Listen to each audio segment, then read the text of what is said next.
cars and UK registered vehicles, so be extra careful on the roads. For details, visit gov.uk and search for Living in Spain. You're listening to The Travel Show with John Guinn on ukhealthradio.com. I'm sure you'll be able to remember Abta's website, but don't worry, as always, all the websites mentioned in the show will be posted at facebook.com/John Guinn Travel Show.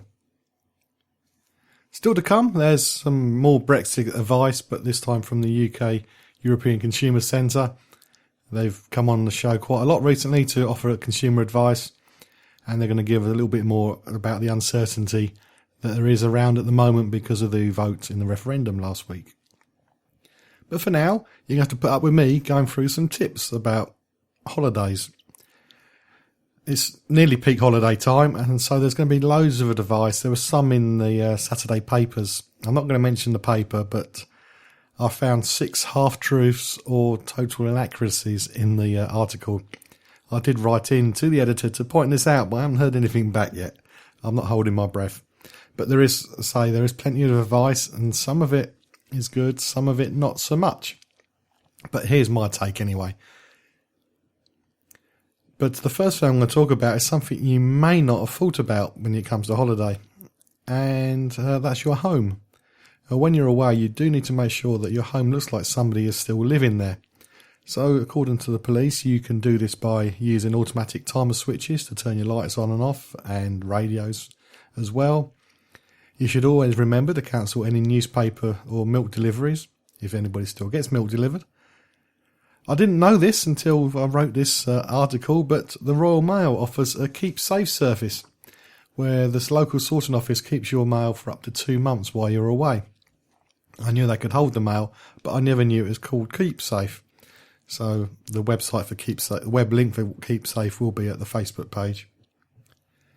Hopefully you'll have a neighbour that you can trust to help you by collecting your post or opening and closing curtains, and perhaps parking their car on your driveway to make it look like the house is occupied.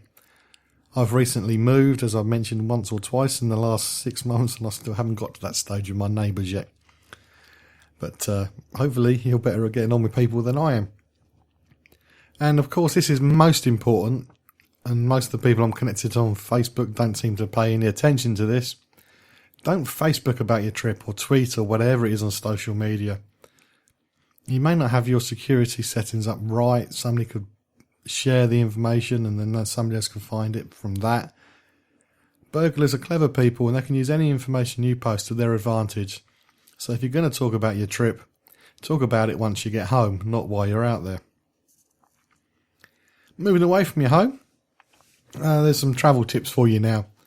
Well, obviously you have to make sure your passport is up to date, but also there's enough life left in it to satisfy the entry requirements of your destination country. Every now and again, you don't have to just satisfy the entry requirements of your destination country, you also have to satisfy the check-in staff at the airport, because people have this thing in their head that it has to be 6 months minimum no matter where you go. That's not the case. The USA, it has to be valid for the day after you return. It doesn't have to have 6 months left in it. But people on the check-in, they have that in their head and they refuse boarding and won't listen to reason. So take all the information you can to prove that your passport is valid for your trip. But it doesn't just mean how long there is left how long there is left in the life of your passport. You may need some blank pages as well for visa on arrivals. So make sure you have that too. And do you need a visa? Well, you can find out at www.gov.uk/FCO, the Foreign and Commonwealth Office part of the government website. That tells you how long your passport needs to be for when you go away, and it also tells you about your entry requirements too, whether you need a visa, whether you need to have any blank pages in your passport to allow for stamps. Sticking with your passport, do make copies of it. If you lose your passport, you will need to answer questions that you probably need your passport for to be able to answer the questions you're being asked. And if you've lost your passport, that's going to be very difficult. So make copies, colour ones preferably. Keep some in your bags, the ones you're travelling with. Leave one at home with a family member. So if you do need to get the answers off the passport, you've got somebody you can contact. If you have a secure way of storing your passport details and all your travel information, your tickets and whatnot online, make sure you do that too. So if you do lose everything, you can just go to an internet cafe, log on, and you can see your passport, your tickets, and you've got everything there. So make copies of everything, keep copies with you, leave copies at home, and try, if you can, to store it securely online. Do you need any vaccinations? Speak to your GP at least 6 months in advance to find out. You could use a travel clinic instead of a GP. You get the same jabs, but some jabs are free under the NHS, and if you use a travel clinic, they won't be free. You'll have to pay for them, but you do have to pay for some injections anyway. So weigh it up. Is the convenience of going to a travel clinic where you work better than trying to get into your GP? But do remember that you will have to pay for everything in the travel clinic, but in the GP, you might have to pay for nothing or some of it. When I went to Namibia, it cost me an absolute fortune in injections, but it would have cost me even more if I'd gone to a travel clinic. You need to check that your medication is actually legal where you're going, or in the transit company if you're getting a connecting flight, because otherwise you could be in problems with that. I mean, I always use this as an example, but Vicks inhalers are illegal in Japan. You may not think that, but that's it. That's what it is. And somebody casually mentioned to me once they're going to Dubai, and I just said, "Oh, you on any medication?" And she was, and it was on the list of things she needed to be concerned about when she got there. But she got a doctor's letter to explain everything. So that's another thing you need to do. Have a doctor's letter with you to explain why you have those tablets. And make sure you have enough with you in your hand luggage to last you through the journey to your destination, plus a few days in case your suitcase goes missing. Cover this on a recent show. Always make sure you've got travel insurance that covers your needs. Don't just get the cheapest travel insurance. Get something that's going to protect you while you're doing the stuff you've gone to that country to do in the first place. And I'll come back to you with a few more tips in a moment. You can follow me on Twitter at holiday_hut. It'll be more than a few moments before I get back to the travel tips. We're now going to go back to the Brexit. My next guest is Adam Mortimer. He's from the UK European Consumer Centre. As you know, consumer rights and consumer protection is something I feel very strongly about. It is something I am concerned about now that the UK is leaving the EU, and everybody has to keep a close eye on what the government does when they replace laws or update laws to remove the EU bits.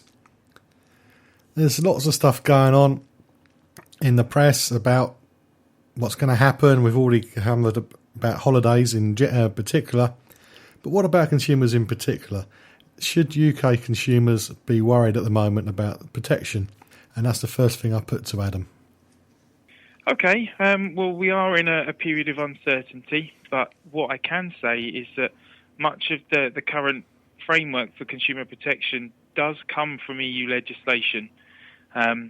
This will remain applicable until any changes are made to the UK legislation, which is obviously a matter for government and Parliament. So everybody's still protected, just like they were on the Thursday morning. There's nothing's changed. Companies must continue to abide by their obligations under UK law, which includes those that are derived from the EU law. Have you personally seen any misleading stories so far in the press about this? Obviously, it happened at the back end of last week, so you pick up stuff personally, and we've had a few questions, but generally it's been very much uncertain, and as we are too, we don't really know at the moment what's going to happen. Has there been a most common question that you've been asked, or are there just so many come in the last few days you haven't really got one that stands out? Yeah, what's going to happen to you is quite a big one, obviously being a part of the European network. And again, we can't really answer that question because we don't really know. Okay. So there's loads of uncertainty, and the people are always trying to make some money when there's people are worrying about stuff. So what's your tips to avoid being caught out by a scam during this period? Well, obviously there's lots of things that can be picked up now. We always have your passports and your European health insurance cards. There's lots of websites out there for those anyway, but now more than ever, they may pop up to the top of your Google searches, and it's just being wary that a lot of these free services have their own dedicated websites that you should try and visit first. And if you are unsure, just get a bit of advice first. You don't have to believe everything that you're told. You see something in the media and you act on it quickly, and there's no rationale behind what you're looking at. You could just go ahead and put your card details in and pay, when really you just need to step back and think, right, well, do I need this? Should I ask someone first? Maybe even ask a family member, because sometimes it is just that running it over very quickly that can stop you from doing something you don't need to. What should somebody do if an attempt to scam them, if somebody's tried to scam them? Is there anything they should do about it? Well, you should always try and get it as quickly as possible. Unfortunately, a lot of people that get scammed do find that there's no real comeback. If you've used a debit or a credit card, you could turn to your bank to see if there's anything they can do. Some will have fraud protection, some will have chargeback. There's lots of different things, but unfortunately, if you don't catch it early enough, or if it happens that they aren't such a good company, then you might lose your money. Sometimes you find that companies are quite legitimate, but they might be misleading you into doing something you shouldn't do. So there's obviously things that you can do there. You can maybe approach the company, try and reason with them, but sometimes, unfortunately, the companies are completely bogus and will not have the ability to try and reason with someone. I could be completely wrong here, but I have visions of timeshares or holiday clubs, people saying that the cooling off period no longer applies because of the Brexit vote. Can you just remind us what the cooling off period is, please?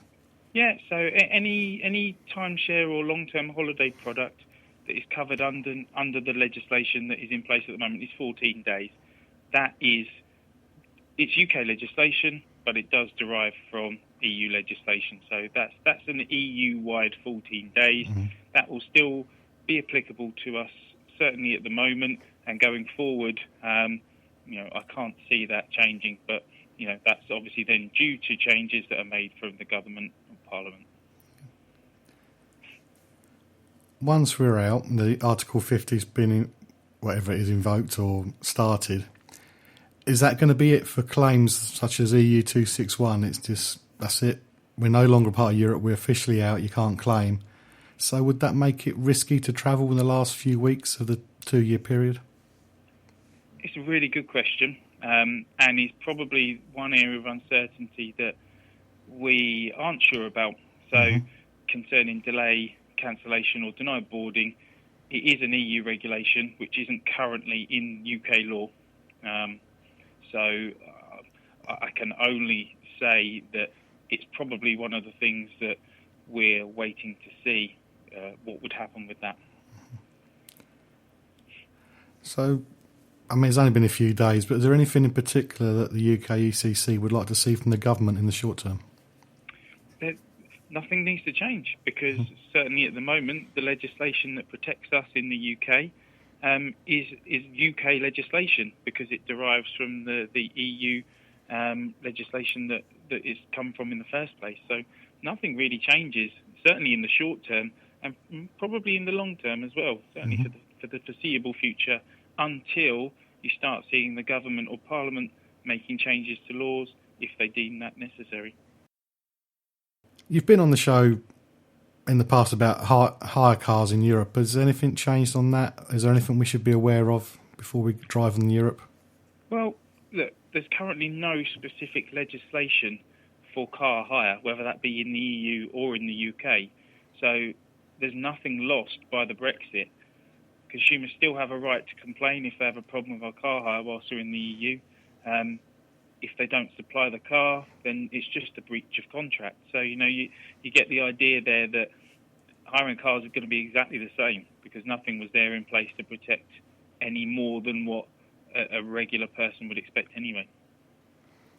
Okay, so just treat hire car as normal, no problem. Yeah, that's it. And if you have a problem, approach the company. And, there are other things out there, other bodies that may be able to assist, like ourselves, like trade bodies.